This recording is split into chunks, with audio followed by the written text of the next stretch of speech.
Biker Adventure YouTube channel. Magandang gabi mga kababayan. Andito na naman tayo sa ating munting YouTube channel. Mga kababayan, patuloy pa rin ang grupo ni General Torre mga kababayan sa kanilang ginawang panghaharas sa KOJC mga kababayan, sa Kingdom of Jesus Christ. Ang masaklap, itong mga huling araw mga kababayan, ay ito na yung ginagawa nilang tanim ebidensya mga kababayan. Ito talaga ang ugali nila sa mga tanim ebidensya mga kababayan, para talagang maidiin nila si Pastor Apollo Kibuloy mga kababayan. Mayroong silang ginamit ng mga inosenteng civilian mga kababayan na pinagsuot ng uniforme ng pulis,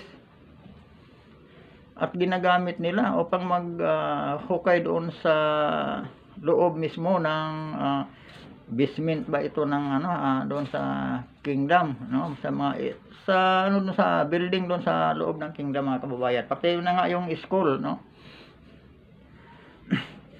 ang plano nila mga kababayan, nabulgar yung plano nila mga kababayan nga magtanim bilang mga human rights ito, mga kababayan, mga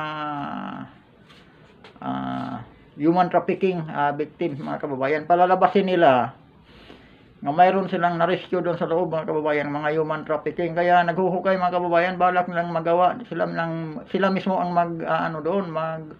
construct ng underground nga kunwari mayroong silage doon sa ilalim mga kababayan, sekreto. Yun nga pinalabas nila ngayon. Gamit nila ang mga mainstream media, mga bayarang mainstream media mga kababayan. Mabuti na lang masigasig ang ating mga kabading, mga vlogger doon sa mga kababayan, at saka yung mga taga Kingdom mismo, mga member nga may mga cellphone. Gumagamit talaga sila mga kababayan, binibidyo talaga nila ang galawan ng mga pulis. Ang problema, hindi sila pinapapasok doon sa loob mga kababayan. Saan ka ba nakakita nga ang mga pulis nag-serve ng warrant of arrest nga naghuhukay na mismo doon sa loob ng sinira na nila ang mga building mga kababayan? Ito'y napakalinaw nga paglabag sa batas mga kababayan. Ito'y napakalinaw nga sa paglabag nila sa karapatan ng mga taga Kingdom of Jesus Christ. Napakaliwanag mga kababayan na hindi na nila talaga nire-respeto ang ating saligang batas. May order pa nga ang Davao City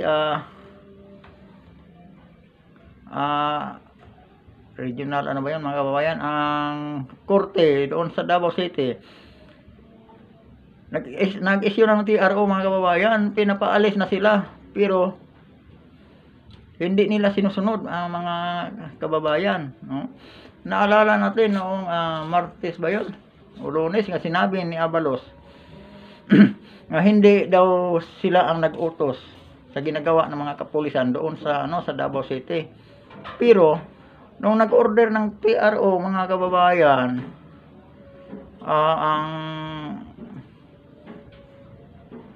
doon sa Davao City, kini-question mga kababayan mismo ni Abalos. Si Abalos mismo ang nag-question sa TRO mga kababayan. Tapos sinabi niya hindi daw siya nag-utos, pero bakit niya kinwestiyon ang TRO nga ni-issue ng court mga kababayan, ng korte? Doon lumalabas din sa bibig ni Abalos na sila nga mga kababayan ang noon, utak noong, kasi hindi naman talaga yan gagawin ni Tory kung walang basbas sa nakakataas. Maaring lang yan sila mga kababayan, inuutos ng Commander-in-Chief sa DILG, inuutos doon sa PNP Chief kay Marbil. Si Marbil inuutos doon sa itinanim nila nga doon, provincial commander sa Davao Region, si General Torre. Si General Torre mga kababayan, nagpatawag ng dalawang batalyon ng pulis. Kasi under niya makakuha sa mga kababayan kasi siya ang regional si Brigadier General Torre mga kababayan. Yun ang dinala doon sa Kingdom. Ngunit yung mga pulis na yun mga kababayan, mayroon din naman talaga diyang mga, hindi naman lahat masasama yan mga kababayan. Marami din naman diyang mababait, matitinong pulis, no? Nadadamay lang sila na wala siyang magawa kasi utos sa kanilang regional commander.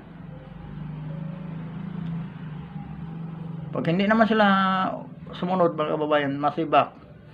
Maganda na lang mga kababayan, mayroong nagtemre doon sa taga TOGC mga kababayan sa plano ng mga pulis, no?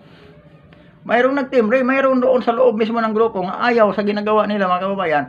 Ina-alerto yung mga taga TOGC mga kababayan, may nag-leak na ang sinasabi nga ang impormasyon, nagbinigay ang impormasyon mga kababayan sa balak ni Torre, sa balak ng gagawin ng mga pulis. May video mga kababayan. Mahigpit nilang sinungalingan mga kababayan. Kaya lang may video. Ang video mga kababayan, hindi ito nagsisinungaling. Talaga ito ang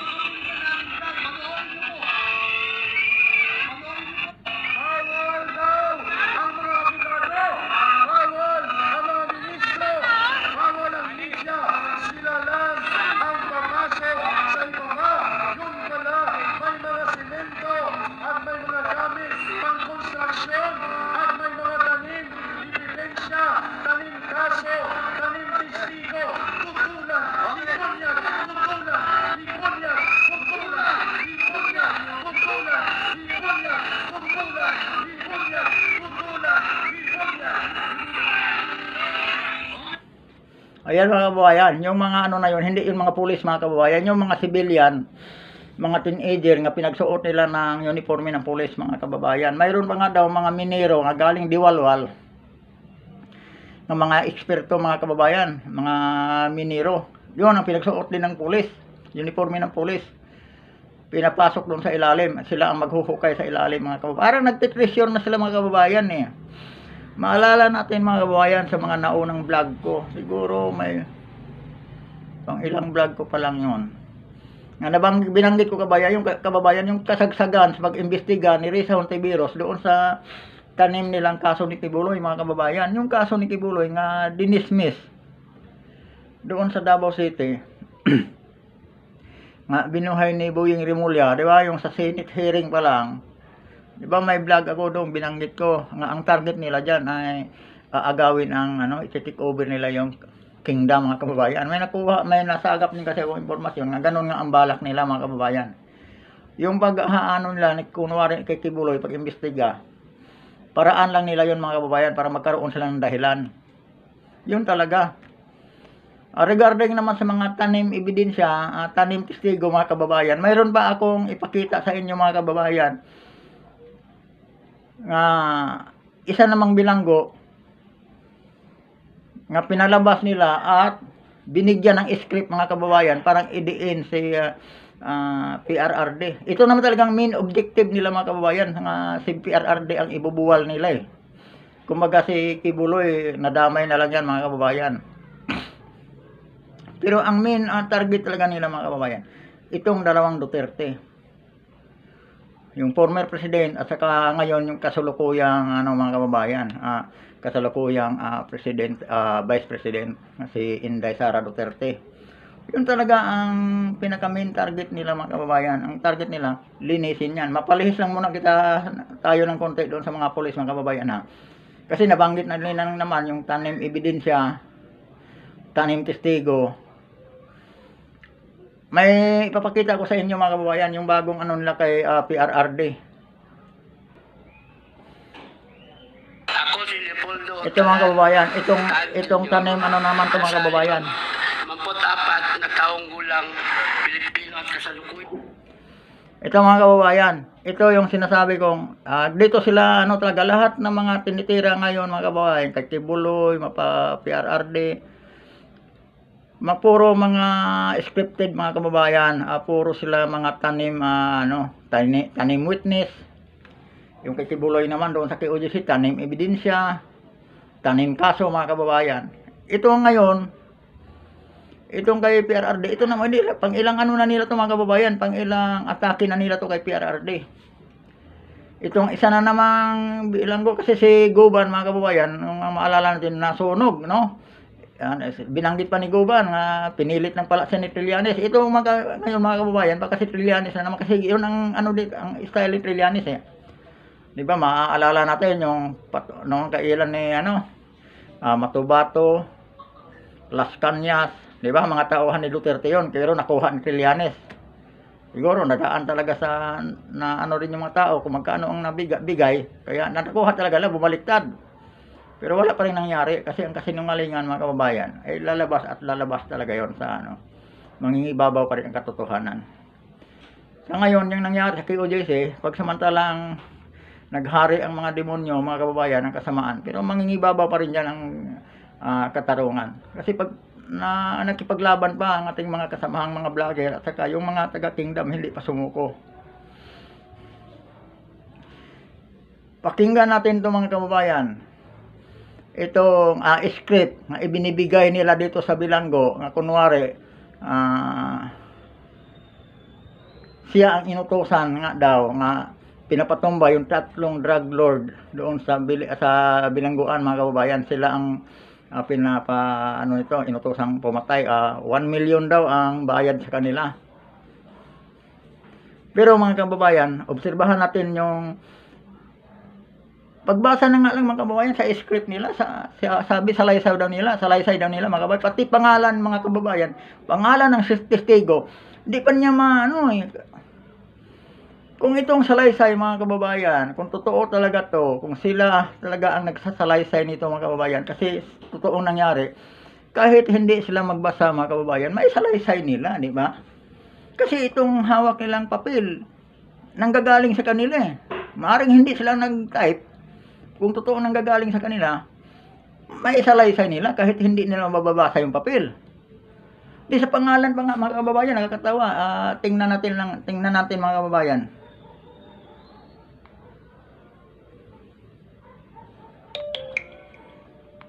Kalukuyang kapiit sa Service Support Company, Philippine Military Academy. Matapos makapanumpa na ngayon sa batas ay malaya at kusang loob na nagsasaad ng mga sumusunod. Noong taong 2005, ako ay nahatulan. May napansin ba kayo mga kababayan? Yung pagbasa niya, hindi niya mababasa ng maayos. Yun lagi ko sinasabi. Yung mga witness na hinaharap nila, mga kababayan, mapasinado man, o Congress mga kababayan, ay planado mga kababayan. May ano sila, may script silang hinahawakan, no? Pero pag alisin yung script na yung mga kababayan, hindi nila masabi yun. Wala silang masasabi. Dito palang niluloko ang mga taong bayan. Akala nila, mga tao, maluloko pa. Obserbahan natin, ibalik ko lang ng kaunti mga kababayan kasi na ano yung pagbasa niya sa pangalan niya.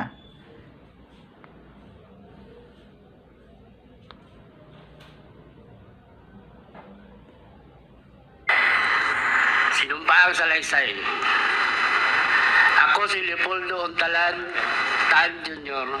Nasa 54 na taong gulang, Pilipino at kasalukuyang kapiit sa Service Support Company, Philippine.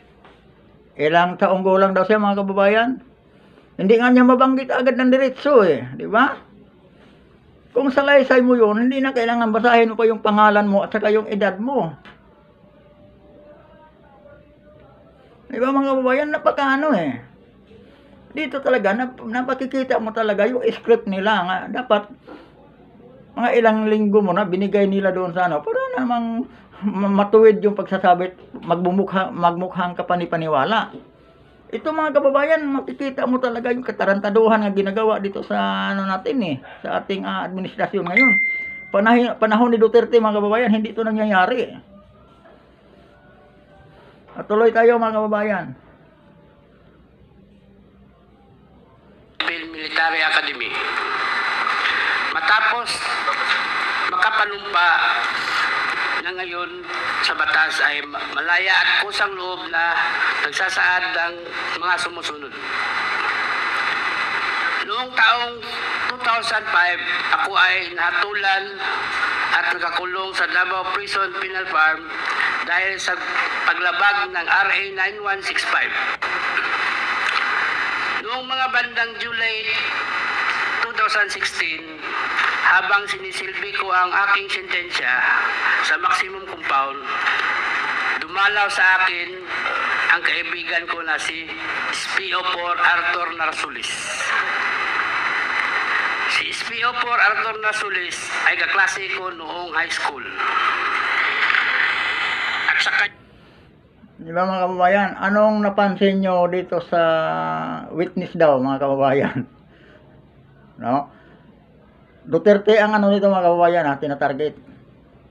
Anong napansin nyo sa pagbabasa ng ano, di ba? Kitang-kita, nga isang script ang binabasa ng ano eh. Hindi nga salaysayan mga kababayan. Ibinigay lang sa kanya. Kunwari, yun ang salaysay niya mga kababayan. Lahat ng words mga kababayan nga binibigkas niya, hindi talaga niya alam. Hindi niya alam. Kasi kung salaysay niya yon mga kababayan, lahat ng mga binibigkas, binibitawan niyang salita patungkol dito sa ano, dapat hindi man niya talaga ma-recall lahat mga kababayan, pero hindi siya lalayo doon. Kung ano, hindi yun talagang nagbasa na nga lang, pautal-utal, no? Nagbasa ka na nga lang ng salaysay mo, di ba? Lahat talaga mga kababayan, lahat ng litra nanggagaling talaga doon sa script. Lahat nga binibigkas yung litra mga kababayan, nanggagaling sa script. Yung pagbabasa pa niya mga kababayan, akala mo grade 2. Oh. Akala mo batang grade 2 mga kababayan, nagbasa. Halata, ngayong binabasa niya, hindi din nanggagaling sa kanya.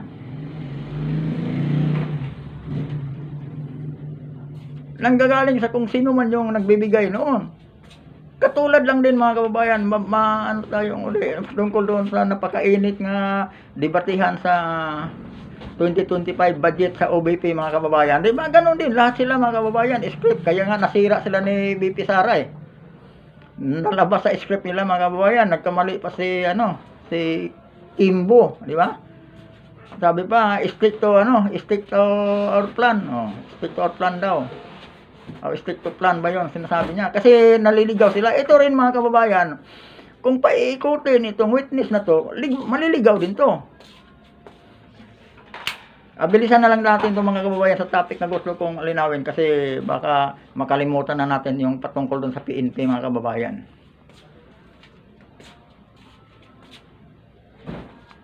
At sa kanya din ako humingi ng tulong ng aking kaso. Siya ay naka-assign sa CIDG 11 at nakabase sa Davao City. At boss niya si Colonel Edelberto Leonardo, Regional Chief ng CIDG 11 Davao City, at Lieutenant Colonel Rila Garma. Noong araw din yun, nakiusap sa akin si SPO4 Arthur Narsulis. Di ba mga kababayan? Hindi na lang niya masabi. Noong araw na yon, pumunta si SPO4, nakiusap sa akin. Hindi mga ganun mga kababayan. Kung sa'yo galing salita, hindi yung, ay sos, ayawan ko ba? Natatangahan sa atin mga kababayan, itong mga ano na to eh. Kongreso to mga kababayan. Natatangahan sa taong bayan, itong mga ano natin eh.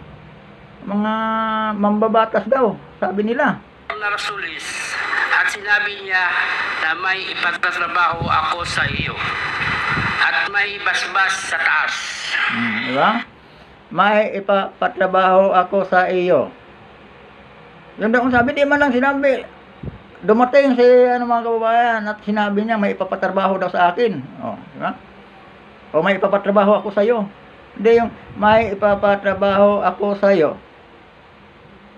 Di ba mga kababayan, napakalinaw yung script niya. Script niya, sabi, affidavit daw, ito daw ang salaysay niya.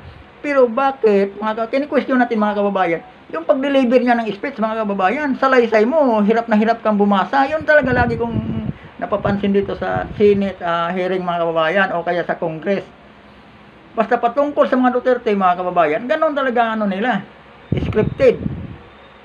Di ba? Salaysay mo, ganyan ka magbasa ng salaysay mo.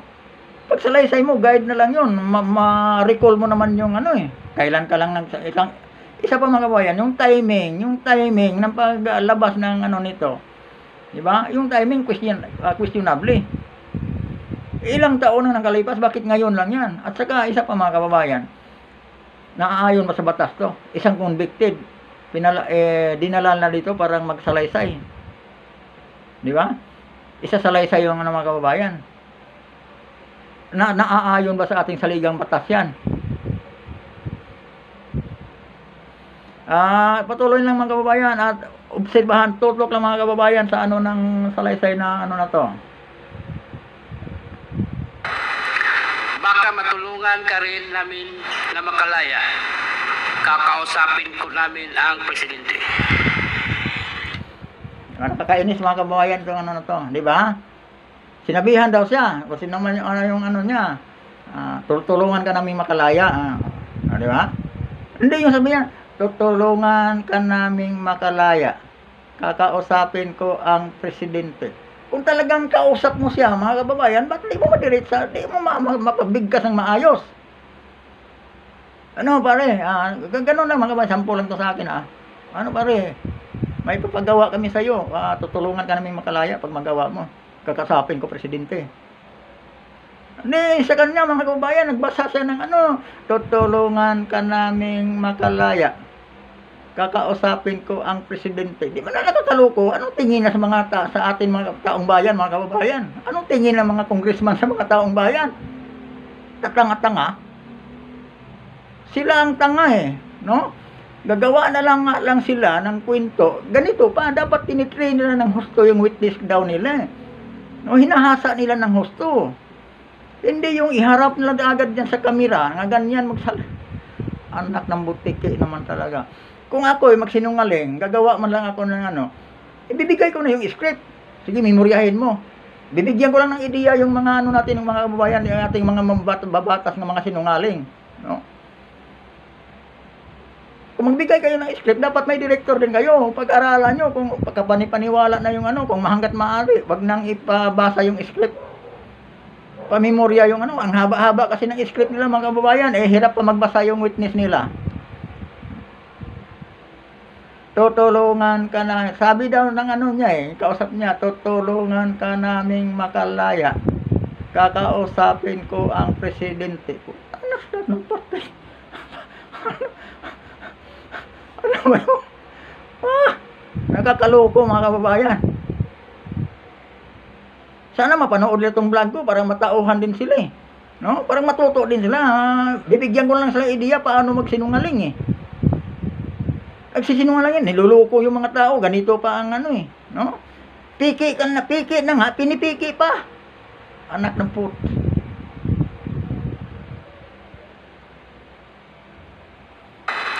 Sabi pa ni SPO4 Arthur Nasulis, sayang din itong isang manok kada ulo. Sa aking pagkakaintindi at pagkakaalam, ang isang manok ay 1 milyon. Diba? Sabi po ni SPO4, sayang din ito. Kung sa kanya sinasabi yan, siya sinasabihan, bakit hindi niya masabi? Ano kasi, sayang daw yung ano Diba? Isang manok bawat ulo. Hindi, yun talagang lahat ng litra mga kababayan nang gagaling sa script. Ayaw ko sinong nagbigay sa kanya Mahalata naman Diba? Bilis-bilisan ko na lang mga kababayan kasi makalimutan natin yung ginagawa ng mga pulis sa QUGC. Tinanggap ko ang alok ng SPO4 Arthur Nasulis na pera at pangakong makakalaya ako. Dahil naniniwala ako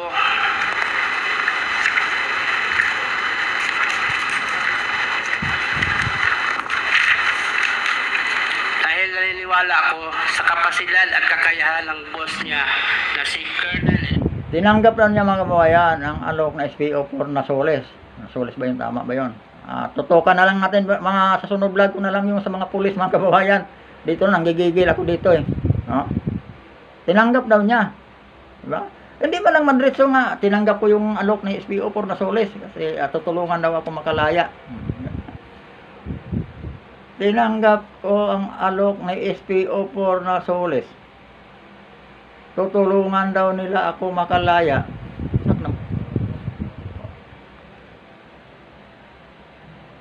Colonel Edelberto Leonardo na matutupad nila ang kanilang pangako dahil sa malakas sila sa taas.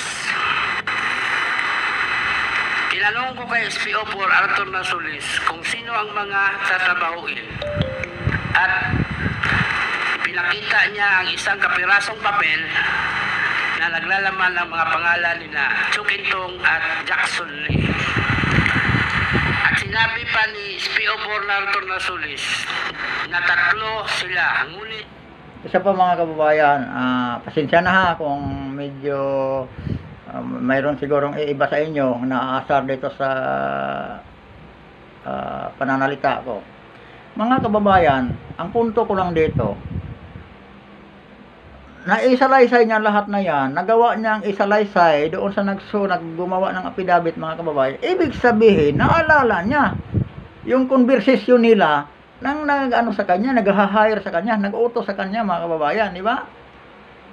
Naalala niya yung pinag-usapan nila kasi naisalaysay niya eh. Diba naisalaysay niya? Bakit hindi niya may salaysay ng matuwid dito sa harap na ng hearing? Ang ibig kong sabihin mga kababayan, kung nanggagaling sa iyo yung affidavit, nanggagaling sa iyo yung salaysay na yan, kung walang nagturo sa iyo, kung walang nagawa mong maisalaysay yan, lahat na yan, bakit hindi mo magawang ikwento na lang doon sa ikwentong maganda pakinggan dito sa hearing, sa harap ng kamera mga kababayan. Diba? Hindi yung bata yata nga grade 4 pupils mga kababayan, hindi ganito magbasa eh. Mas matuwid na dito magbasa eh. Diba? Isang napakamalisyos mga kababayan, issue yung pinag-usapan dito. Napakamalisyos issue. Tapos yung witness mga kababayan ay ihaharap nila. Pakiayusin nyo naman yung mga namang kapanipaniwala. Diba? Ito ba talaga salaysay niya? O ito ba'y gawa lamang ni... Mahirap magturo mga kababayan eh. Diba? Mahirap magturo. Kaya lang, itong ating mga mambabatas mga kababayan, laging may lapsis. Yung doon sa budget hearing ni BP Sara, mga kababayan, sila ang sunog. Diba? Gusto nilang ipahiya si BP Sara, kaya lang, talagang, pag hindi, ang isang tao kasi mga kababayan, pag hindi nagsisinungaling, masasabi niya nang diretsa yung sinasabi niya. Isa versus, ilan ba yun silang mga mambabatas mga kababayan? 17 o 37? Basta mga kababayan, marami sila, pero yung iba nakatunganga na lang. Ang sabi nila, paulit-ulit daw ang sagot mula simula kasi paulit-ulit din ang tanong mga kababayan. Kaya nilalaro sila ni BP Sara, hindi na si BP Sara. Kumbaga sinusunog na lang yung script nila, nasunog. Kaya wala silang nagawa. Ito na naman mga kababayan, ito na naman may script na naman. Pagdating kasi sa hearing dyan sa Congress, pag ang mga Duterte ang hinahabol, lahat kababayan may scripted yun. Kasi sa pamumuno ng mga Duterte mga kababayan, may nakikita ba tayong anomalya? Diba? Pilit nilang sinisira mga kababayan. Pero, tulad nito, ang target nito si PRRD mga kababayan. Kasi natatakot sila mag-i-eleksyon na naman. Ang power ng mga Duterte mga kababayan ay hindi nila kaya. Kaya kailangan bago mag-eleksyon, malinis na. Yun talaga mga kababayan ang katotohanan dyan. Ito, mga tanim ebidensya, tanim kaso, diyan sila eksperto mga kababayan. Yun din ang ginagawa nila ngayon, kasalukuyang ginagawa ngayon sa TOJC. Tanim witness, tanim kaso, di ba? Tanim ebidensya. Lahat mga scripted. Tuloy tayo mga kababayan. Ngunit yung isa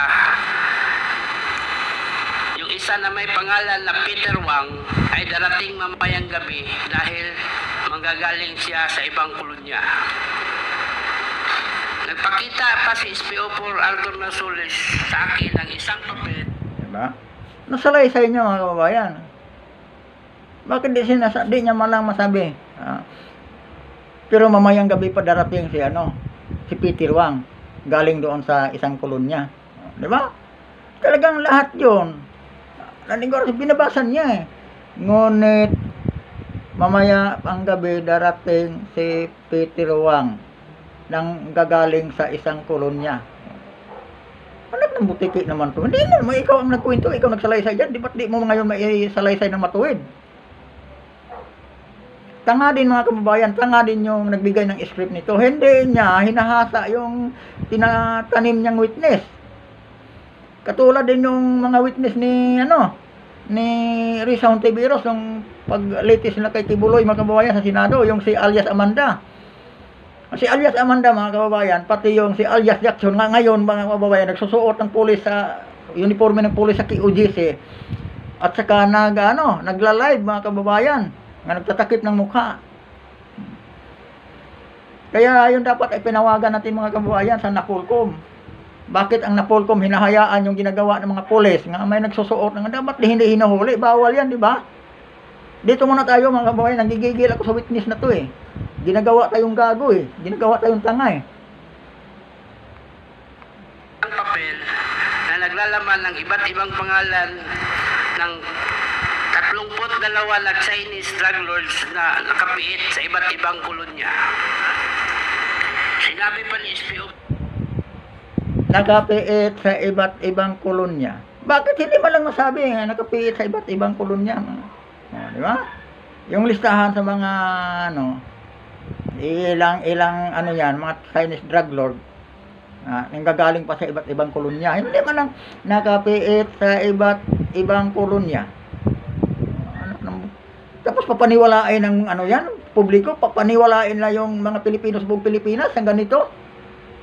Nahahalatang tanim witness nila. Ganon ba sila mga kababayan, manluloko? SPO4 Arthur Nasulis na ang mga Chinese na mga ito ay drug lords at galit. Diba? Nalilito pa siya. SPO4 Nasulis yung sinabi at ang mga Chinese na ito kung salaysay mo yan, hindi mo man dito. Sabi ni SPO4 Nasulis, ang mga Chinese na ito kasi mga Chinese drug lord. Di ba? Ang mga Chinese na ito ay nalito pa. Mga drug lord. Mukhang di na tayo mga kababayan aabot doon sa topic kung sa sunod vlog ko na lang yon. Dito nanggigigil ako dito. Niloloko tayo mga kababayan. Niloloko tayo. Maniniwala ba tayo sa na to? Kalukuhan to. Tapos ipamimilit nila. Tapos ang nito mga kababayan, ito ang ibabalita ng mainstream media mga kababayan. Dadagdagan na pagagandahin na lang ng mga mainstream media. Yung mga bayaran ng mainstream media mga kababayan, ito ang nila. Pero hindi nila ipapakita yung pagbabasa ng script ng na yan. Kumbaga, isummarize lang nila mga kababayan, pagagandahin na lang nila. Pero take note mga kababayan, ang vlogger kasi mga kababayan, talagang punto por punto pinapakita, binabalita. Hindi nagpipick up ng ano-ano lang. One-sided.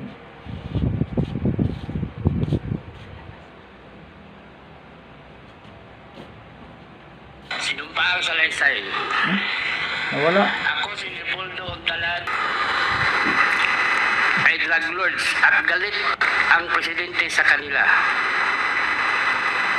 Kinabukasan at sa mga sumusunod na araw, nagmanman ako at nagtanong-tanong ako tungkol sa tatlong.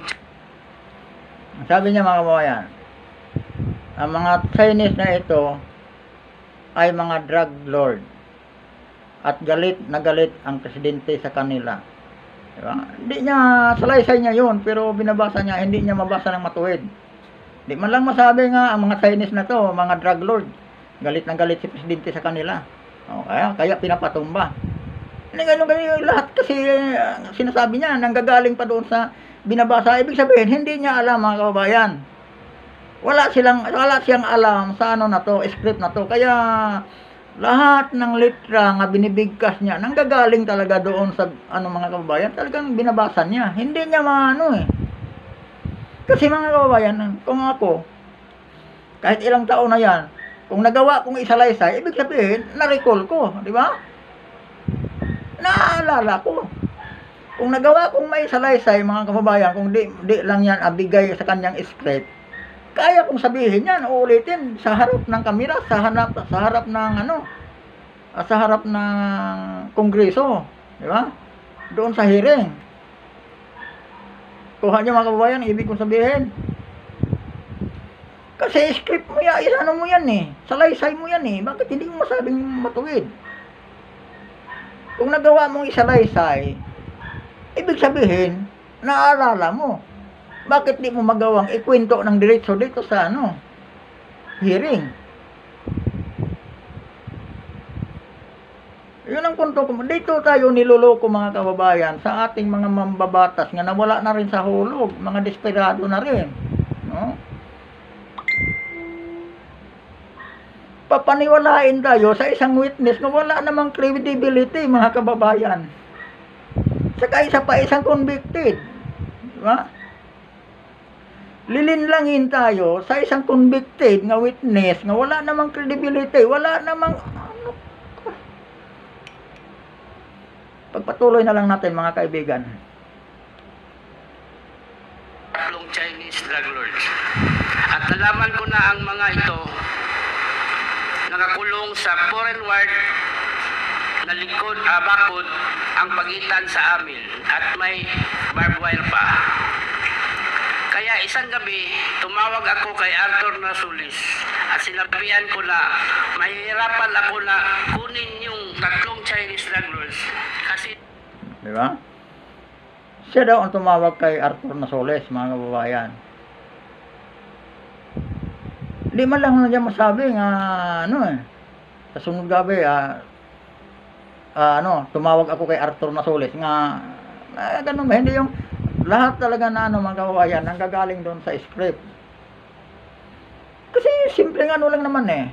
Kung talagang totoo yan, kung talagang nanggagaling sa iyo, nanggagaling sa puso mo, nanggagaling sa isip mo mga kababayan, may salaysay mo talaga yan ng ano, nang matuwid. Yung kapanipaniwala naman, di naman katulad nitong witness na to mga kababayan nga walang credibility mga kababayan, no? Walang kalatoy-latoy. O sa akin lang opinion ko lang yun ha, hindi ko naman sinabi ng ano. Yan lang ay opinion ko lang. Lumalabas lang sa ano ko. Kaya nga inilalabas ko rin ang ano ko mga kababayan.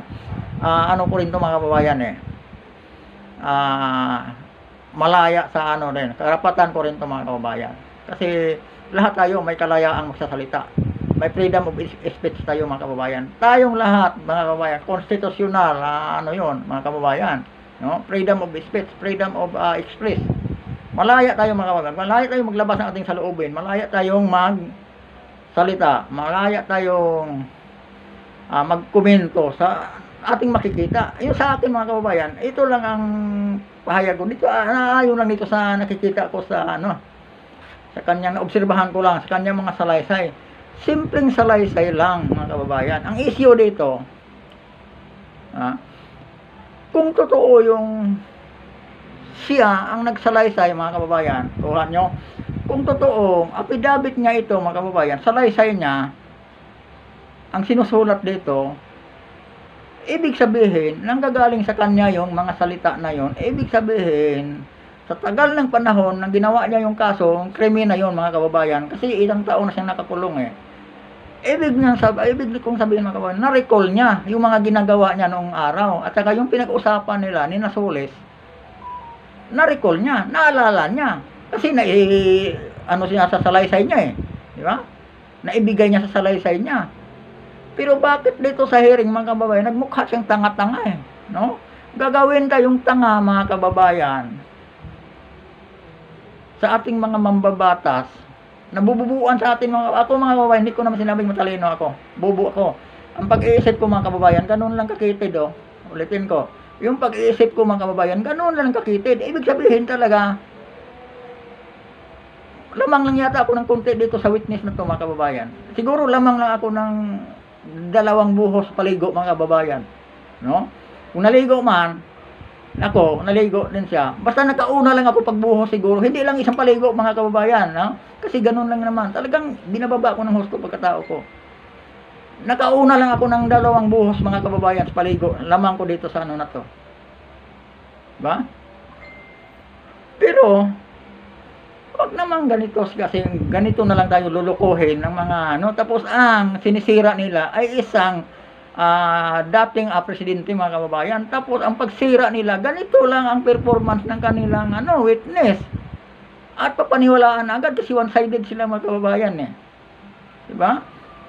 Kumuha naman kayo ng witness na tuturuan nyo matalino, yung madaling makakat sa up kung ano yung tuturo nyo, hindi tulad nito. Anak ng butliki, kumukuha lang kayo ng taking witness kapag sisinungalingin nyo. Ganito pa ang performance pagdating ng investigasyon. Paano yan kung may mag-cross-examination yan, di ba? Pag i-cross-examination, ano na yan mga kababayan, baka mamaya tutusok-tusok sa ilong yan, hindi na makapagsalita. Kasi dito sa Kongreso mga kababayan, hindi naman makapag kung ano yung gusto nila, yun lang talaga, kasi base sa script lang eh. Kasi malala natin mga kababayan, yung ginagawa nila sa hearing ni Pastor Apollo Kibuloy, sa mga witness, di ba?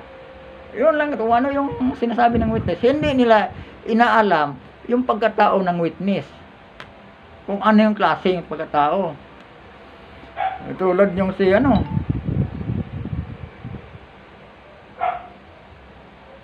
alias Jackson ng kababayan.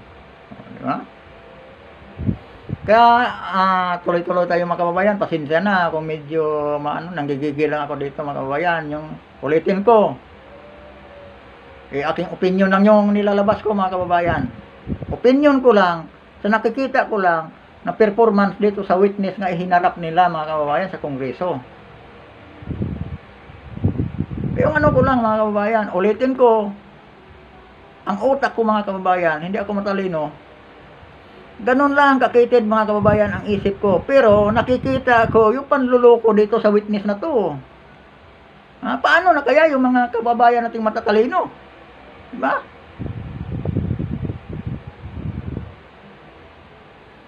Tuloy tayo mga kababayan. Kasi nakabukod sila. May bakod at may barbed wire pa. Sinabihan ako ni SPO4 Arthur Nasulis na maghanap ako ng kasama ko para sa trabaho sa 3 Chinese drug lords. Kung ako magsabi niya kababayan, sabihin ko lang, sinabihan ako ni SPO4 Nasulis nga maghahanap para ako ng kasama. Para dalawa kami, Hindi yung talagang, kung ano yung sinasabi na nagbigay ng script, yun talaga sinasabi niya. Sinabihan ako ni SPO4 Nasulis na maghahanap ako ng isa pang kasama. Diba? Di na lang yung sabihin, sinabihan ako ni SPO4 Nasulis nga, maghahanap ako ng kasama. Parang mayroon akong kasamang dumali sa mga, na yun, mga drug lord na yun. Diba? Hindi kayo nang, kasimpleng sasabihin na tapos papaniwalain nila ang buong Pilipinas. Papaniwalain lang ang sambayanan sa witness na to. Na ganun-ganun lang magsalaysay, salaysay niya. Babasahin pa niya uli.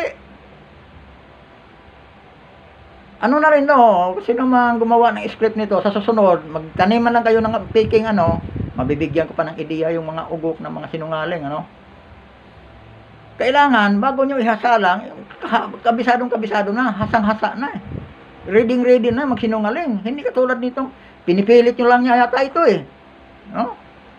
Parang pinipilit nyo lang yata magbasa ng script. Dadalhin yung script nyo parang EDN CPRRD. Sa susunod, yung matalino kunin nyo. Yung talagang mukhang matalino magaling magsinungaling. Anak ng butiki. Sisirain nyo ang isang magaling na pangulo ng ating bayan. Sisirain nyo sa ganitong klaseng ano lang, witness, ang gamitin ng paninira. Anak ng buta. Siguro kung binayaran mo to, 500 lang, pwede na to eh. Wala namang credibility yung ano niya. No? Baka sa 500 pesos lang, pwede na yung ano na yan. Lugi kayo, pag babayaran nyo 50 million witness na yan, ganyan lang. Lugi kayo. Sa 500, pwede na siguro yan. Mamili mo lang kayo ng witness, ayusin nyo. Nagkabase lang ako sa video ha, ang pinanood natin, pinapakita ko rin. Alam ko mga kababayan, ay ito, pinagpistahan na rin to sa ibang vlogger. Ang sa akin lang mga kababayan, opinion ko ha, opinion ko nilalabas, pinapakita ko sa inyo. Sa opinion ko lang. Ha? Talagang niluluko tayo. Dito pa lang sa witness na to. Walang kalatoy-latoy. Sinabihan daw siya na SPO for kukuha ka pa ng isang kasama. Sasabihan ako ni SPO for hayop na yan. Nga maghanap pa daw ako ng isang kasama. Ano ka, ulol?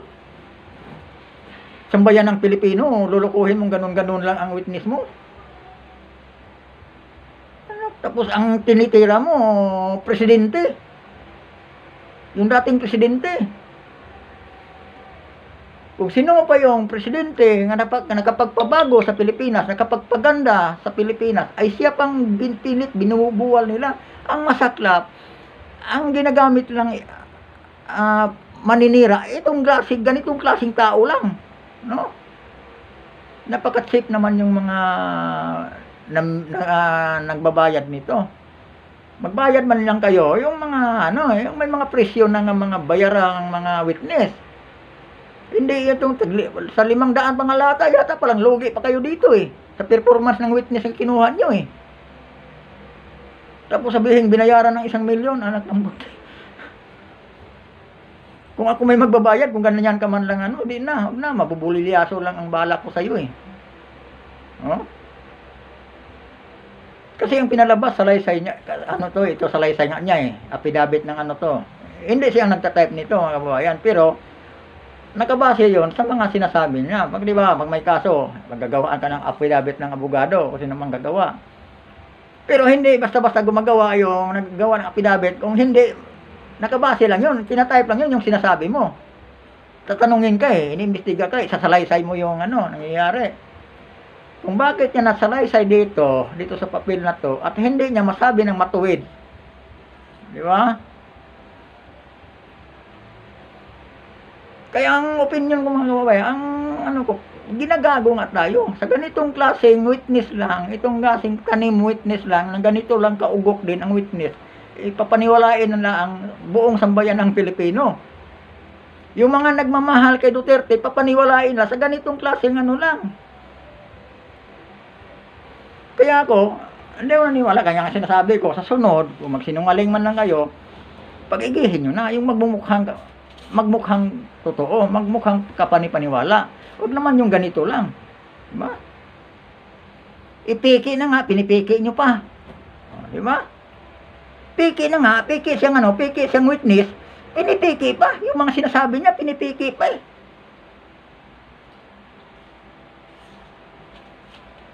Diba? Piki na, piniki pa. Ano ba naman? Magpakatotoo kasi tayo, mga kaibigan, mga busing, mga kagalang-galang na mga mababatas. Magpakatotoo tayo.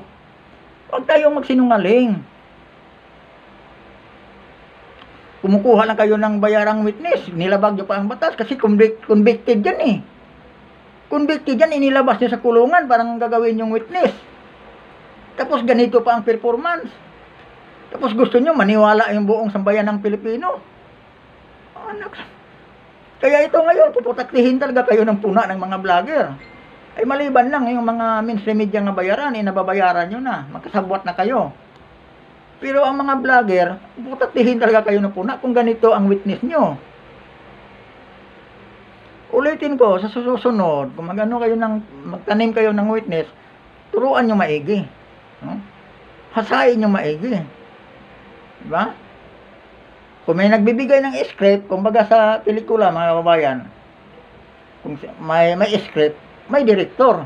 Diba? Dapat ayusin yung director nyo. Obserbahan nyo yung witness kung kapanipaniwala. Hindi yung ang sabi ni SPO4, maghahanap daw ako ng isa pang kasama. Diba? Nakakaloko eh. Hindi man lang daw sabi, sinabihan ako ng SPO4 na maghahanap ako ng kasama para dalawa kaming dumali. Diba? Parang may alalay ako. Eh, pagandahin mo naman ng konti. Itong witness na to, kung sino man sa inyo ngayon makasana, mapanood itong video ko eh. Pagandahin naman ng konti yung salaysay mo. Hindi yung, palibasa kasi di mo alam eh. Di mo alam yung ano, na binibigay na lang yata sa'yo yung ano na yan, script na yan. Yung sinalang ka na dyan, yun ang pagkakamali din nila. No? Diyan mo mga kababayan, makikita ang taong nagsisinungaling o yung taong ang sinasabi ay galing sa puso, galing sa sarili mga kababayan. Ang sinungaling talaga, kasi sinungaling eh. Kumbaga, hindi niya alam sasabihin niya kasi nagsisinungaling siya, hindi yung nanggagaling sa puso. Kung sa kanya talaga yan, apidabit, salaysay niya yung mga kaibigan, nanggagaling sa puso niya, masasabi talaga niya totoo, kahit itapon niya pa yung papel. Ikwento niya na lang. Yung kinikwento niya, nung ginawa yung apidabit na yon, yung salaysay na yon, yung script na yan, mali, pag script hindi talaga niya alam yon. No? Kung yung apidabit, salaysay niya talaga yon, kahit, sa inyo na lang yan, kaya ko namang isalaysay uli yung ano ko. Ganun yun. Kasi nasalaysay niya ang mga nangyayari, na ano niya lahat eh. Nabanggit niya lahat. Ibig sabihin, talagang na-recall niya yung mga ginagawa niya kaanuhan, no? Kademonyuhan. Na-recall niya. Pero bakit? Ang punto ko, bakit? Hindi niya masabi ng matuwid na yung magmumukhang totoo dito sa hearing na to. Di ba? Pinapalabas lang niya, ngayong hawak-hawak niyang papel, hindi sa kanya. Binibigay lang yung script niya sa kanya, parang basahin niya. Palalabasin niyang salaysay. Yun din ang mali ng nagbibigay ng script. Scripted to mga kababayan, tanim kaso ulit to ni Duterte. Ito yung mga mahilig sila sa ganitong style eh. Mga tanim kaso, tanim witness. Tapos pasabay patawag ng hearing, tapos sabay patawag si Duterte. Ganito na yun. No? Aywan ko kung makakalusot kay Duterte to. Pagka ibang tao nga mga kababayan, yung patawag, tatanungin na agad, ang sagot yes or no, lalong-lalo na pag si Congressman yes or no ang mga kababayan, makapagtanong. Hindi ka pwede sumagot ng di ba? Si tanging si BP Sara lang talaga ang sumagot sa kanila na yung tumbok nilang mga kababayan, yung tumbok nilang script, tumbok lang objective mga kababayan, kinakat sila ni BP Sara. Kaya hindi sila makaabante, sunog yung script nila. Yun yung sa budget hearing mga kababayan. Yung budget hearing dapat hindi naman matagal yun, pero yun inabot na ng ilang araw, baka ayaw ko kung matapos ng 5 araw yun. Ito mga kababayan, ayaw ko itong witness na to. No? Kahit ako mag-cross, nito, kayang-kaya ko mga kababayan. Kayang-kaya ko paikutin itong ganitong klaseng witness eh. Kaya ko susunugin ang style nito eh. Diba? Kahit dito ko lang ito tatanungin sa script na hawak-hawak niya eh. Kaya ko itong paikutin eh.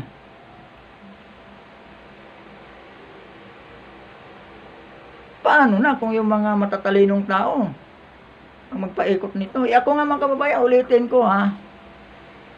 Ang isip ko mga kababayan, ang utak ko, ganun lang ako kakitid ko mag-isip. Ha? Ganun lang talaga ako kakitid. Pero, nakikita ko yung itong kakapalpaka ng witness na to. Nakikita ko yung mga script na ginagawa nila eh. Nakikita ko yung itong tanim nila eh. Tanim witness eh. Kasi hindi kanya masalaysay. Naisalaysay niya doon sa affidavit, hindi niya maisalaysay pagdating doon sa hearing. Nagbabasa siya. Nagbabasa na nga lang siya, uutal-utal pa. No? Sabi ko nga yung pupils elementary nga estudyante. Pupils ang yan, di naman estudyante tawag lang dati sa panahon namin. Pupils Yung grade 4 pupils mga kababayan, yung grade 4 nga elementary, mas magaling pa magbasa kaysa sa dito niya, sa kanya eh. Salaysay niya yun. Ito mga kababayan, pinag-usapan dito, salaysay niya. Apidabit ng galing sa kanya. Pero pag nakakatawa, di ba? Nakakaloko eh. Huwag kayong masyadong magpahalata, mga kagalang-galang na mga mambabatas. Pag magbayad mo lang kayo ng witness, yung witness na talagang ano rin. No? Sa bagay, siguro, karma na rin to. Siguro, sadya na rin ng Panginoon to. Ayaw siguro ng Panginoon talaga ibigay sa inyo yung taong nagserbisyo ng totoo sa bayan, yung nagbago sa ating bayan. Gumaganda ang takbo ng Pilipinas nung si Duterte ang namuno, tapos ngayon sisirain nyo. Palibasa itong administrasyon natin ngayon ay isang inutil ang ating presidente, walang nagagawa. Diba? Kaya ganoon lang kayo nagsip-sip sa presidente. Nilulustay nyo lang ng taong apira ng taong bayan dito eh.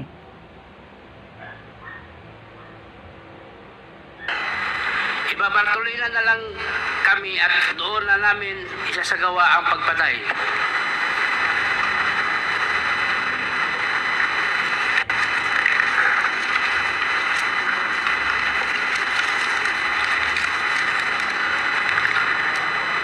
Ayaw nilang pumasok nung una dahil nakita kami sa loob ng selda ni Fernando Magdadaro. Kita nyo mga kababayan, ulitin ko na naman. Kung siya mismo talaga, yun talagang totoo nangyari, nakita, bakit sabihin niya, ayaw nila, di niya masabing, nung una ayaw na pumasok nung nakita nila kami doon sa loob eh. Dahil ang sinasabi niya, nung una ayaw nilang pumasok sa loob. Pero yung mata niya, nakaano talaga doon sa papel hawak niya. Ayaw nilang pumasok doon, nung una ayaw nilang pumasok doon sa loob kasi nakikita nila kami doon sa loob. Kung siya yun talaga, kung siyang nakakita, totoo yung sinasabi niya, di, bakit hindi naman sabi? Nung una, ayaw na pumasok sa loob kasi nandoon kami, nakikita, natatakot sila sa amin doon sa loob. Diba? Ganun lang naman kasimple. Diba? Bakit? Noong una, ayaw nilang pumasok sa loob kasi natatakot sila, nakikita nila kami doon sa loob. Anak ng, ganun lang baka ugok ang mga, Pilipino't maniniwala sa inyo sa ganun-ganung style lang. Sinasabi ko lang mga busing o mga kababayan, mga kaibigan, sinasabi ko lang yung nararamdaman, yung nakikita, yung talagang naobserbahan ko dito sa salaysay sa witness na to. Opinion ko lang mga kaibigan, yung nilalabas ko opinion ko lang, hindi ko na kayo dinadamay. Kung ano man ang tingin nyo ito, kung ito'y maniniwala kayo, irespeto ko yung opinion nyo. Pero sa akin mga kababayan, opinion ko talaga, pakiramdam ko, niloloko tayo. Niloloko ang taong bayan dito sa meeting ito mga kababayan. Nagharap sila ng taking witness. Nawala naman ka. Paniniwalaan ba natin ito? Itong binabasa niya mga kababayan, ang punto ko kasi dito, ang gusto kong palabasin, itong affidavit nga hawak niya, nanggagaling sa kanya. No? Salaysay niya eh. Kung naisalaysay niya, ibig sabihin mga kabayan, na-recall niya, ibig sabihin, naalala niya yung mga nangyayari ng mga ilang taon nang nakalipas. No? Naalala niya, alam niyo kung bakit? Naisalaysay niya dito eh, nagawang affidavit eh. Maliban lang, kung itong affidavit of PK, script naman talaga eh, hindi nga niya mabasa eh. No? Pati nga, nung simula mga kababayan, kaya inulit ko, pati yung pangalan niya, parang hindi pa niya binabasa. Pati pangalan niya, binabasa pa niya.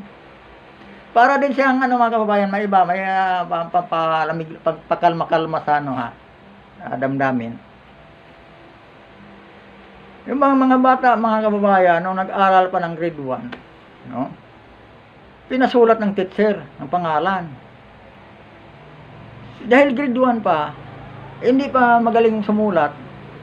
Mayroon isang bata mga kababayan na marunong sumulat pangalan niya, sumulat. Yung mga ibang kabataan mga kababayan, nangungupya na lang din, kinukopya pati yung pangalan ng katabi nila, nakopya. Kasi hindi alam eh. Parang ganito rin siya mga kababayan, no? Kumbaga, yung binigay sa kanya, hindi sa kanya nga, hindi niya alam. Kumbaga, kinopya, pinakopya lang o pinabasa lang sa kanya. Yung pag-deliver pa lang mga kabayan, ang ano, hindi man maganda pakinggan kasi. Noong una, ayaw nilang pumasok sa loob. Natatakot sila kasi andoon kami, nakikita nila kami sa loob. Hindi man lang madresong. Noong una, ayaw nila pumasok sa loob eh. Kasi natatakot sila, nakikita nila kami sa loob. Kasi salaysay niya yun eh. Ibig sabihin, nangyayari yun. Sila nandoon sa loob. Yung pinapapasok na yung gustong ipalikida sa kanila, mga kababayan, natatakot, di ba? Nandoon sila, hindi sila kilala eh. Kaya ayaw pumasok ng mga Chinese nung una. Pwede naman yung sabihin niya, nung una ayaw nilang pumasok nang nakikita na kami sa loob eh. Ganun, di ba? Hindi yung naisalaysay mo, tapos noong sa hearing na sabihin mo, basahin mo pa yung salaysay mo uli. Hindi mo pa ma-straight pag masabi ng matuwid. Noong una, ayaw nilang pumasok sa loob. Natatakot sila, nakikita nila kami sa loob. Nagpapahalata lang nga, hindi sa kanya yung script nga binabasa niya. Tapos, papaniwalain tayo mga kababayan, papaniwalain tayo sa committee ito, nga ito nga daw witness, tumatayong witness.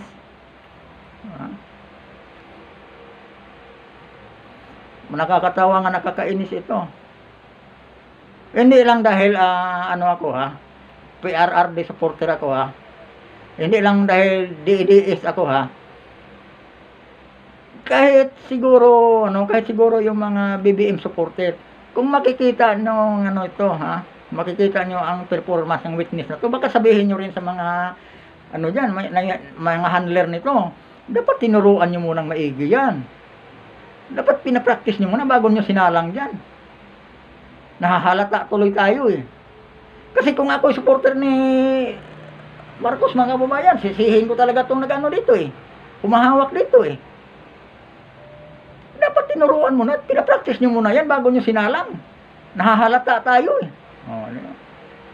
Kasi yung mga vlogger, binabantayan tayo, galaw natin, binabantayan, nababasa nila galaw natin. Sa loobin ko lang ito mga kababayan. Huwag kayo mag-alala. Kasi ang utak ko rin mga kababayan, ganun lang naman kakitid eh. Ganun lang kakitid. Aywan ko kayo, ayaw ko lang sa inyo kung gaano baka mamaya mas makitid pa utak nyo kaysa sa akin. Ang utak ko talaga, totoo lang, ganun lang kakitid mga kababayan. Ganun lang, hindi naman ako nagmamalaki. Hindi ko lang alam yung sa inyo kung mas makitid pa kaysa sa akin. Pero hindi kayo mga mga kababayan mga idol, hindi kayo ibig sabihin. Yung mga kababayan, yung gumagawa nito, di ba? Yung gumagawa nitong taking witness na to, yung nagtatanim ng witness na to, ang ibig ko sabihin mga kababayan. Kasi akong nag-react, akong nagbigay ng opinion mga kababayan, ang utak ko ganun lang kakitid eh. Pero yung nagtanim nitong witness na to, nga walang kalutay-latoy, baka mamaya, kasi kung matalino siya, hindi dapat ganitong performance ng witness niya eh. Di ba? Nagdala sila ng witness doon sa committee para daw magpatunay nga si PRRD isang mamamatay tao. Tapos ang performance ng ginawang witness ganito lang. Diba? Kuha niyo yung punto ko mga kaibigan. Yun lang ang ibig ko sabihin. Ay iwanan na lang natin yung doon sa KOJ mga babae, bukas na lang yun. Kasi nanggigigil ako dito sa witness na to eh. Nakapanggigigil eh. Isang matinong presidente, sisirain nyo sa pamamagitan sa paggamit ng ganitong klaseng witness. Hayop na yan.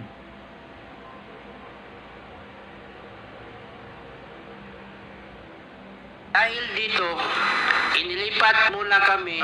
Excuse me, sinusundan namin ng iyong affidavit, no?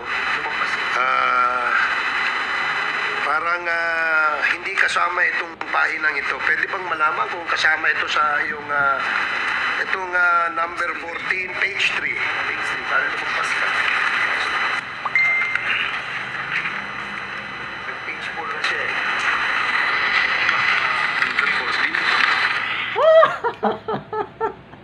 Ayan naman kababayan, sinasabi ko.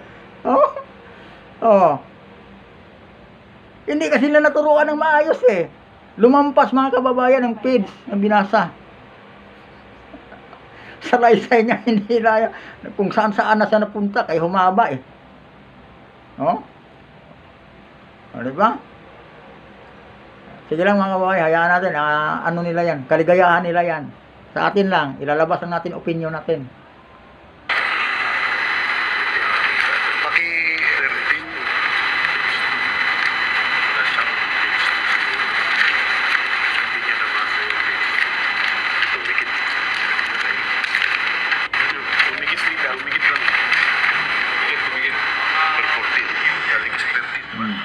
Yan mga kababayan,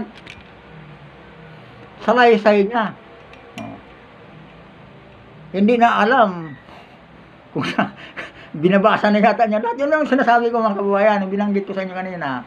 Yung mga bata, mga pupils, mga kababayan ng grade 1, palibasa di pa nila alam sumulat, di pa alam bumasa mga kababayan. Nung pinagsulat sila ng teacher nila, nangungupya mga kababayan. No? Nangungupya. Kasi mga first timer nga mga pupils mga kababayan, mga grade 1. Kasi panahon namin noong araw mga kababayan, wala pa namang kinder eh. Walang nursery noon. Diretso grade 1 ang diretso grade 1 ang bata. Kami naabutan ko yun, wala pang kinder. Hindi ko nga alam ano yung kinder eh. Siguro nasa grade 6 o high school na ako bago nagkaroon ng kinder eh. Dahil kinopya mga dahil hindi alam mga kababayan, pati yung pangalan ng classmate nakopya. Kaya pag submit sa teacher nagtaka ng teacher bakit puro to, isang pangalan nakopya kasi hindi nga alam. Katulad din dito mga kababayan, no? Ito lumabas na yung una kong talinghaga, unang pahambing-hambing ko ng mga kababayan, di ba? Hindi niya alam kasi hindi sa kanya eh. Lumampas na nga siya eh, no? Yun sigurong kasali sa mga scripted mga kababayan, sinita na, uy, bakit nalalampad? Kasi masisira script nila mga kababayan pag patuloy lumalampas yan. Masisira diskarte nila eh. Kaya ito mga kababayan, no? Lumampas ang witness. Nawala sa linya.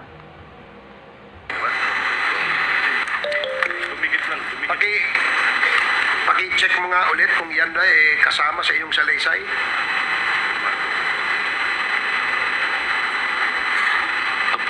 Kasama ba yan? Pakisagot mo lang. Yung mga pahinang yan ay kasama sa iyong sinumpaang salaysay? Kasama po. Okay, sige. Pwede mo nang ipagpatuloy. Dito ko na kinausap si Fernando Magladaro. Nakasama ko din na bilanggo sa Davao Penal Farm in Person Farm. Si Andy ay kaibigan ko at alam ko na isa siyang trabahante. Sa sumunod na araw ay bumisita si SPO4 Arthur Rasulis at kinausap kami ni Andy sa labas ng Davao Penal Farm. Ang punto kasi mga kababayan, diba? Binisita daw sila ni SPO4 Rasulis. Hindi man lang niya ang gusto hinahanap ko. Yung masabi niya nga, nung sumunod nga araw, binisita kami ni SPO4 Rasulis at kinumusta kami doon sa ganun ba? Hindi yun talagang punto por punto, nanggagaling doon sa script ng hawak niya eh. Hindi niya kayang magsalita mga kababayan na hihiwalay siya doon sa script eh. Total, yung papel ng hawak niya, sa kanya daw, salaysay daw niya, di ba? Ayun lang ang punto ko diyan. Bakit nagawa mong maisalaysay? Pagdating dito sa hearing, bakit hindi mo masalaysay ng maayos? Kasi natandaan mo naman naisalaysay mo nga dito sa affidavit, paggawa ng affidavit, di ba? Kung salaysay mo yan, kahit itiklop na lang yung papel na yan, pag tinatanong ka, may kwento mo yung talambuhay mo, no? May kwento mo. Pero bakit? Pag tinanggal yung papel, sigurado yan, wala ka nang masabi. Ako mga kababayan, hindi naman sa minamaliit ko to siya. Sa bagay, wala talaga akong katiwa-tiwala sa kanya, no? Parang gano'n na rin yun. Wala mang sa malamang mga kababayan, pag subukang hablutin yung papel na yan, wala na siyang masabi. Di na siya makapagsalita, mga kababayan. Kung tutusin yung papel na yan, salaysay daw niya eh. Di ba? Kung salaysay niya, nanggagaling sa kanya yung mga sinasabi dyan. Kahit pa itapon yung papel na yan, kaya niya magsalita na walang papel. Kasi, nasasabi nga niya, na isalaysay nga niya eh. Kaya nga naisulat yung sa papel eh.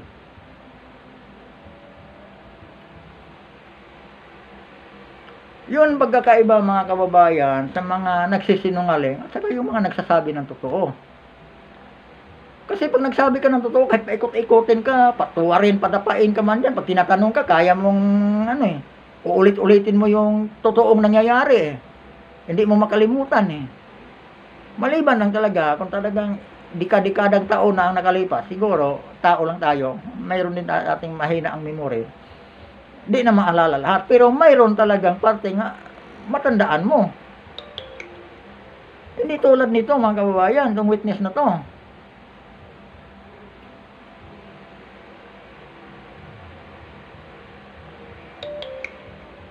Ulitin ko mga kababayan ha, ipaliwanag ko lang. Ito mga sinasabi ko, nakabase lang dito sa salaysay nito. Opinion ko lang mga kababayan. Sariling opinion ko lang yung mga sinasabi ko. Nakabase lang tayo dito sa salaysay niya. Salaysay daw niya. Pero, sa totoo, script naman talaga yung binabasa niya. Kahit anong sabihin na mga script yan. Scripted yung ano na yan.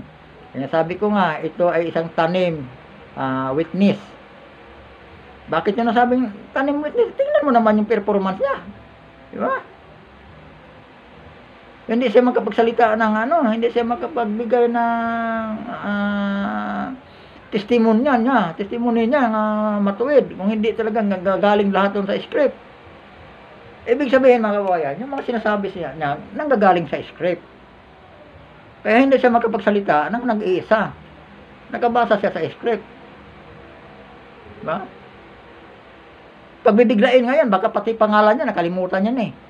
Dahil katutusok niya doon sa script nga binabasa niya eh.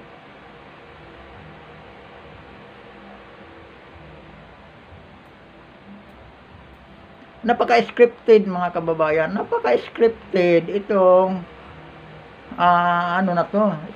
itong witness na to mga kababayan, itong tanim witness na to. Napakahalata na mga script yung binabasa niya, hindi niya salaysay. Kasi ulit-ulitin ko mga kababayan, ilang beses obserbahan yung maigi, di ba? Kahit yung pagdalaw ni SPO sa kanya, SPO for hindi natuloy din ako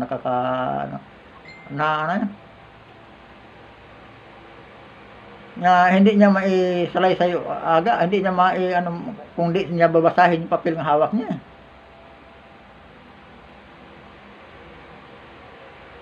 Tuloy tayo mga kababayan, medyo palalim na ang gabi.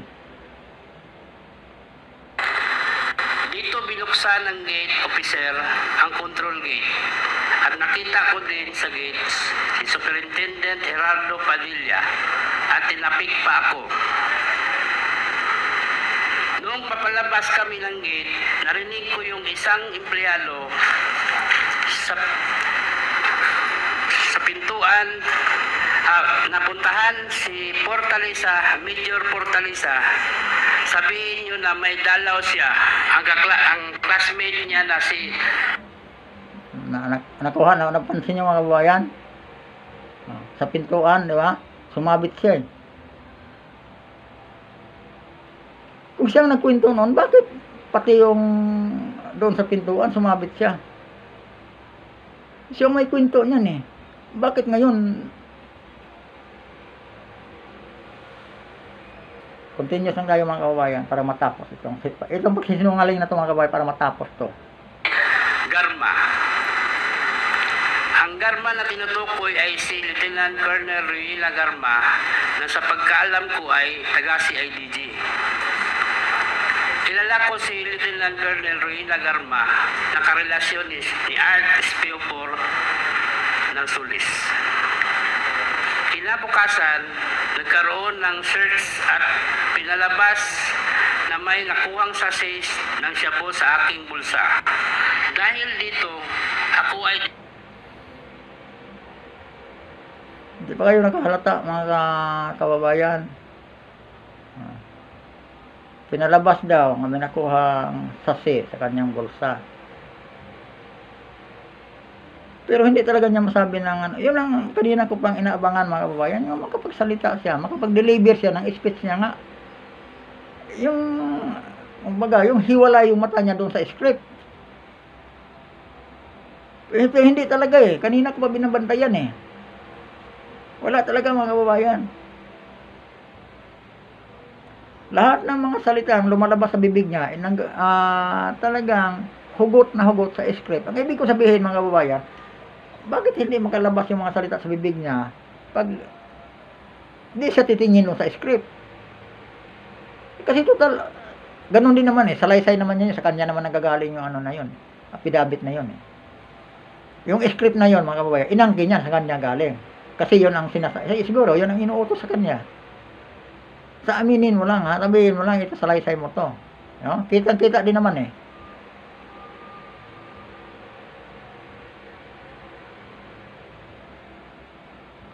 Ako ay dinala sa Bartolina, Silda 6, kung saan nakasama ko si Fernando Magladaro na nakuhanan din ng shabu sa bulsa. Sa loob ng Bartolina, lumapit si Jimmy Fortaleza at sinabihan ako ng, "Tol, trabahuin nyo yan. Hindi kayo pwedeng pumalpak." Siya pa mga kababayan, sabihin niya, "Tol, trabahuin nyo yan, hindi kayo pwedeng pumalpak dyan." Ha? Pero ang sabi niya, "Tol, trabahuin nyo yan, hindi kayo pwedeng pumalpak." Di ba? Napakasimple. "Tol, trabahuin nyo yan, hindi kayo pwedeng pumalpak dyan." Di ba? Kung yung sinasabi niya ay totoo. Pero dito, sa performance niya, nagpapatunay lang nga yung sinasabi niya kasinungalingan. No? Yung papel nga hawak niya, ay tinuturo lang, script lang yan. Kaya hindi niya masabi ng matuwid yung mga binibigkas niya. Kasi script yung hawak niya, hindi niya talaga yan salaysay. Kuha niyo mga kaibigan, susunugin natin tong tanim, mga kababayan, yung tanim witness ng diba? Yung tanim witness mga kababayan, hinarap nila dyan kung sino man ang may pagkana niyan at dinala dyan sa Congress mga kababayan, isusunugin natin. No? Susunugin natin mga kababayan. Parang hindi sila, iyon naman talaga trabaho natin mga vlogger. No? Kung ano yung katotohanan, doon lang tayo mga kababayan. Kung ano yung, wag lang tayo gumawa ng sariling kwento. Di ba? Nakabase lang ako dito sa yung nakikita ko lang, naobserbahan ko lang dito sa witness na to mga kababayan. Yun lang sinasabi ko. Yung opinion ko, nakabase lang dito mga kababayan sa video na to. Ito sa hearing na to mga kababayan. Sinusunog ko lang yung kasinungalingan ng witness na yan.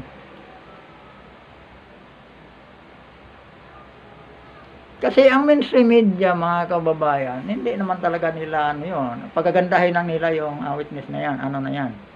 Diba? Napansin niyo ba? Yung mga mainstream media, sa ngayon mga kababayan, sunog. Kasi ang binabalita, bias sila pag nagbalita mga kababayan eh. Hindi nila ibalita ang buong pangyayari. Kukuha lang sila ng iko-content nila, yung pabor lang sa nagbabayad sa kanya. Sa bagay, tama yung sinabi ni Percy Lapid. No? Mayroong mga bayarang mainstream media nga nabayaran na, hindi na sila pwedeng aatake doon sa personalidad ng mga politician nga nagbabayad sa kanila. Yung iba niyan, binabayaran parang sisirain ang isang politisyan. Ganun lang mga kababayan. Kaya iyon yung nangyayari sa ating mga mainstream media. Kaya lang ang mga vlogger mga kababayan, hindi lahat ng vlogger ay nababayaran. No? Mayroon din talagang vlogger mga kababayan na nanindigan. Mayroong vlogger mga kababayan na tumayo lang para sa bayan. Para sa sambayanan. Kaya magpakatotoo tayo mga kababayan. No? Tuloy tayo mga kaibigan. Habang nasa Bartolina kami, si Jimmy Fortaleza ang nagbibigay sa amin ng kanin, ulam, sigarilyo at coke. Pagkaraan ng 2 araw, dinala ng mga taga-Bucor yung 3 Chinese drug lords sa Bartolina, Silda 6.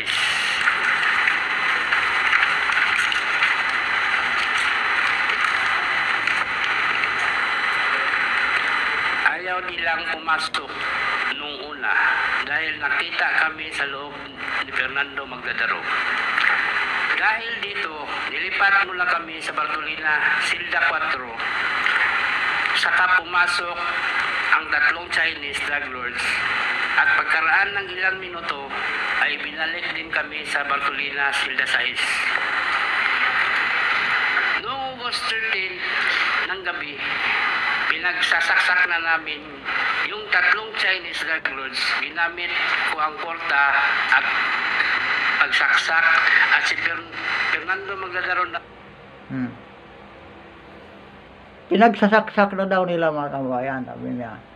Ginamit ko ang kurta at, di ba? Parang nalito pa siya sa pagsasaksak. Di ba?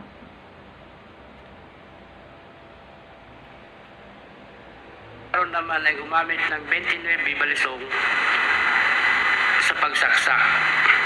Ang porta at 29 balisong na nagamit ng palaksak ay binigay ni Leo Pinkian isang araw bago yung insidente. Si Leo Pinkian ay mayor ng Bartolina. Napag-usapan namin ni Fernando Magdadaro na sabay naming sasaksakin yung 3 Chinese drug lords, kaya pinagsasasak niya si Chu Kintong habang pinagsasak ko naman si Peter Wang. Pagkatapos sumunod na pinagsasaksak ni Fernando Magdadaro si Jackson Lee. Pagkatapos ng insidente ng pagpatay sa 3 Chinese drug lords, nilagyan ni Fernando Magdadaro ng malong yung rehas ng Bartolina, Silda 6, para hindi makita ang duguan na katawan ng 3 Chinese drug lords. Pagkatapos ay dumating si Superintendent Gerardo Padilla sa Bartolina, Silda 6, at sinabi niya na, anong ginamit ninyo? Ihagis sa labas. At hinagis naman namin ang korta at ang balisong sa labas ng silda. Ilabas namin sa silda ang kamay namin at pinusasan kami ni Sir Puro. Pinalabas kami para dalhin sa IS Investigation Section.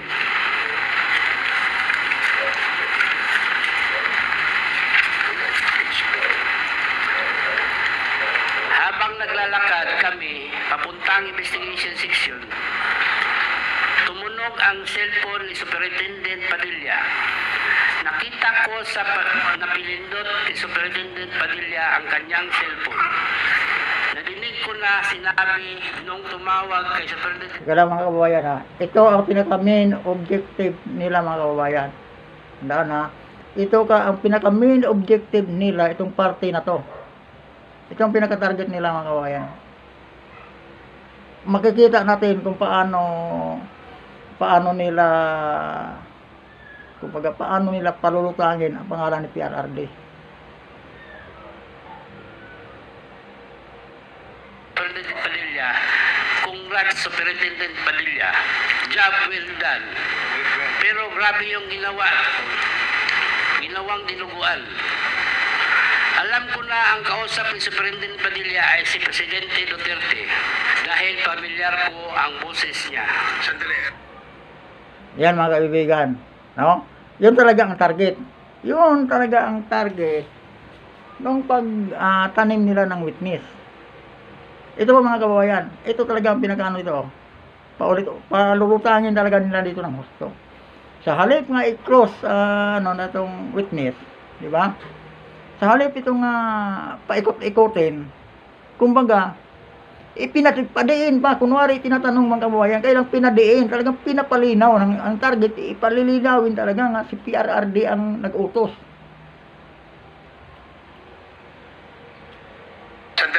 Sandali lang, no? Teka muna, medyo seryoso yung sinabi mo eh. Pinaninindigan mo ba yan? Opo, sir.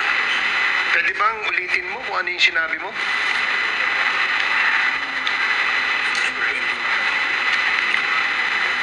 Habang naglalakad kami papuntang investigation section, tumunog ang cellphone ni Superintendent Padilla. Nakita ko na pinindot ni Superintendent Padilla ang kanyang cellphone. Narinig ko na Napansin niyo mga kababayan? Pinaulit na nga lang sa kanya. Yung mata niya, yung mukha niya mga kababayan, pagbasa niya, ganun pa rin. Di ba? Hindi nga niya ano agad eh.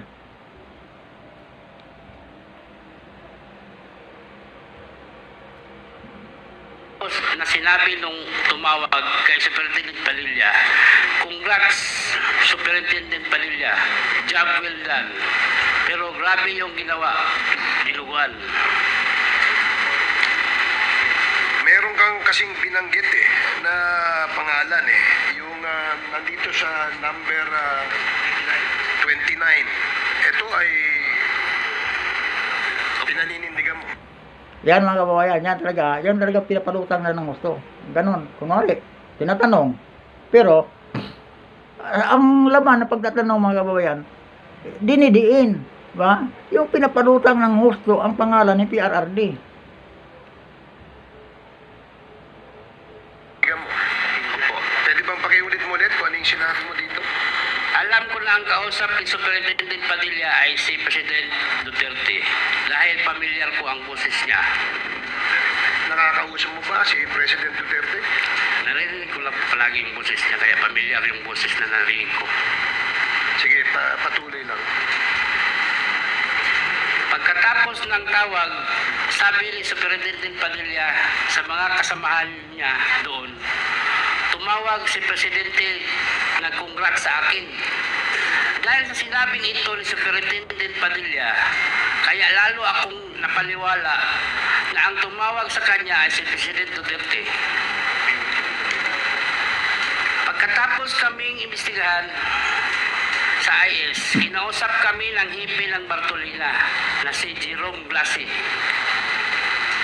Pinapapili kami kung saan selda ang gusto namin at pinapalinis ni Superintendent Padilla. Pinili namin ang Bartolina selda 6 at doon kami naglagi ng 3 linggo. Pagkatapos ng 2 araw, lumalaw sa akin si SPO4 Arthur Narsulis at sinabihan kami na nandito na ang reward ninyo na tig-1 milyon. Saan ko ito ibibigay? At ang sagot ko, ibigay mo ang 1 milyon sa asawa ko. At ang sani naman ni Fernando Magdadaro, ibigay ang 1 milyon sa kanyang asawa. Pagkaalis ni SPO4 Narsulis, naisip ko na ang usapan namin ay 1 milyon kada ulo.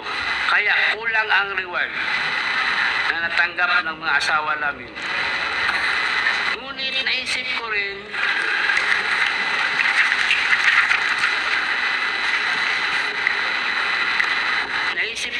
na easy target lang naman at importante ay ang kalayaan namin. Noong sumunod na araw ay dumalaw ang asawa ko at ang asawa ni Fernando Magdadaro at kinumpirma nila na natanggap na nila ang tig-1 milyon.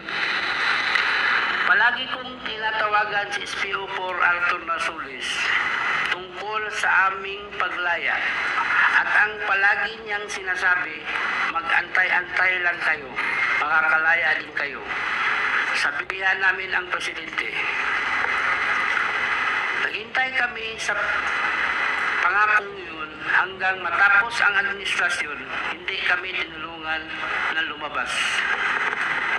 Hanggang sa pinaamin nila ang kaso ng pagpatay sa 3 Chinese landlord at kinasuhan